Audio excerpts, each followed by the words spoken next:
இந்த வீடியோவில் ஒரு சூப்பரான ஜாப் வேகன்சி பற்றி பார்க்க போகிறோம். வாங்க இதுக்கான முழு டீட்டெயில் என்னன்னு பார்க்கலாம். அதாவது தூத்துக்குடி மாவட்டத்தில் மாவட்ட சமூக நலன் அலுவலக கட்டுப்பாட்டுக்கு கீழே செயல்பட்டு வரக்கூடிய மாவட்ட மகளிர் அதிகார மையத்தில் தற்காலிக ஒப்பந்த அடிப்படையில் காலி பணியிடங்கள் நேர்முக தேர்வுகள் மூலம் நிரப்பப்படுகின்றது அப்படின்னு சொல்லியிருக்காங்க.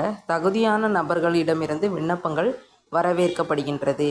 அதாவது என்னென்ன போஸ்டிங்க்கு அப்படின்னு சொல்லி பார்த்தோன்னா, தற்கால ஒப்பந்த அடிப்படையில் நிபுணர் 1 தரவு பதிவாளர், மிஷன் சக்தி திட்டம் மற்றும் தரப்பதிவாளர், பிரதான் மந்திரி மாத்ரு வந்தனா யோஜனா, இந்த 3 காலி பணியிடங்களை பின்வரக்கூடிய தகுதி அடிப்படையில் நேர்முக தேர்வு மூலமாக விண்ணப்பம் வரவேற்கப்படுகின்றது அப்படின்னு சொல்லியிருக்காங்க. அதாவது பாலின நிபுணர் தகுதி 1 இதுக்கு சமூக அறிவியல், சமூகவியல், அதுக்கடுத்து இதர சமூக பணிகள் தொடர்பான ஒரு துறையில் பட்டம் பெற்றிருக்கணும். முதுகலை பட்டம் பெற்றவர்களுக்கு முன்னுரிமை அளிக்கப்படும். அரசு மற்றும் அரசு சாராத நிறுவனங்களில் பாலினத்தை மையமாக கொண்டு குறைஞ்சது ஒரு 3 வருஷம் நீங்கள் பணியாற்றிய அனுபவம் இருக்கணும்னு சொல்லியிருக்காங்க. இதுக்கு மாத ஊதியமாக உங்களுக்கு ஒரு 21,000 ரூபா சம்பளம் கொடுப்போம் அப்படின்னு சொல்லியிருக்காங்க. அடுத்து தரவு பதிவாளர், அதாவது மிஷன் சக்தி திட்டம் மாத்ரு வந்தனா யோஜனா தரவு பதிவாளர், இந்த போஸ்டிங்க்கு கணினி அப்படி இல்லை தகவல் தொழில்நுட்பம் சார்ந்த துறையில் டிகிரி முடிச்சிருக்கணும்.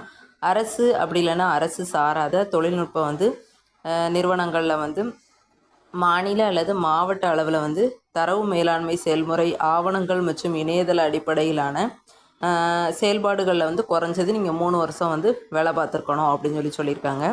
அனுபவம் இருக்கணும். அதுக்கப்புறம் மாத சம்பளம் உங்களுக்கு ஒரு 20,000 ரூபா கொடுக்குறதா சொல்லியிருக்காங்க. எனவே விண்ணப்பதாரர்கள் தூத்துக்குடி மாவட்டம் அவங்க வெப்சைட் கொடுத்துருக்காங்க. இதில் போய் நீங்கள் ஃபார்ம் டவுன்லோட் பண்ணி எடுத்துக்கலாம். இணையதளத்தில் டவுன்லோட் பண்ணி எடுத்துக்கலாம்னு சொல்லியிருக்காங்க. இதுக்கு கல்வி சான்று எதெல்லாம் நீங்கள் அட்டாச் பண்ணி அனுப்பணும் அப்படின்னு சொல்லி பார்த்தோன்னா, அனுபவ சான்று, ஆதார் அட்டை, சாதி சான்று, இந்த ஆவணங்கள் எல்லாமே அந்த ஃபார்ம் கூட நீங்கள் இணைச்சி அனுப்புகிற மாதிரி இருக்கும். டேட்டு 15/7/2025 சொல்லியிருக்காங்க. இதில் சமூக நல அலுவலர், மாவட்ட சமூக நல அலுவலகம், மாவட்ட ஆட்சியாளர் அலுவலக வளாகம், கோரம்பள்ளம், தூத்துக்குடி 628101 அந்த அலுவலக முகவரிக்கு நேரடியாகவோ அல்லது தபால் மூலியமாகவோ நீங்கள் அனுப்பி வைக்கலாம் அப்படிங்கிற மாதிரி சொல்லியிருக்காங்க. அடுத்து மேலும் தகவல்கள் ஏதாவது இருக்குது அப்படின்னா கீழே கொடுத்துருக்க கைபேசி எண்ணுக்கு நீங்கள் தொடர்பு கொள்ளலாம் அப்படிங்கிற மாதிரி சொல்லியிருக்காங்க. அதுவும் இல்லாமல் ஃபார்ம் கீழே கொடுத்துருக்காங்க பாருங்கள். அதாவது விண்ணப்ப படிவம் சமூக நலன் மற்றும் மகளிர் உரிமைத்துறை, மாவட்ட மகளிர் அதிகார மையம், தூத்துக்குடி மாவட்டம்.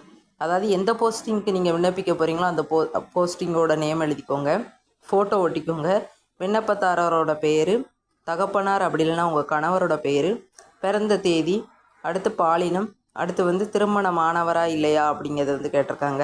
அடுத்து உங்கள் அட்ரஸ் நீங்கள் எழுதிக்கோங்க. அடுத்து தொலைபேசி நம்பர் கொடுத்துருங்க, மின்னஞ்சல் முகவரி கொடுத்துருங்க, ஆதார் எண், கல்வி தகுதி, கூடுதல் தகுதி, முன் அனுபவம் எது இருந்துச்சு அப்படின்னா அதையுமே இதில் நீங்கள் மென்ஷன் பண்ணிடலாம். அடுத்து இணைக்கப்படக்கூடிய சான்றிதழ் கொடுத்துருக்காங்க பாருங்கள். டிகிரி, அதாவது 10th 12th, அதுக்கப்புறம் நீங்கள் டிகிரி, அதுக்கப்புறம் யூஜி பிஜி முடிச்சிருந்தீங்க அப்படின்னா அதுக்கான சான்றிதழும் நீங்கள் இணைக்கலாம். முன் அனுபவ சான்றிதழ் கேட்டிருக்காங்க, அதுவுமே நீங்கள் கொடுக்கலாம்.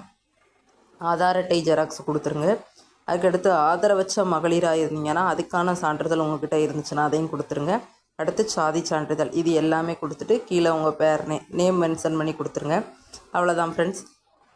இந்த பிடிஎஃப் லிங்க் நான் டிஸ்கிரிப்ஷனில் கொடுக்கேன், டவுன்லோட் பண்ணிக்கோங்க. இது மாதிரி அடுத்து ஒரு வீடியோவில் பார்க்கலாம். Thank you friends. உங்கள் ஃப்ரெண்ட்ஸுக்கு தெரியப்படுத்துங்க.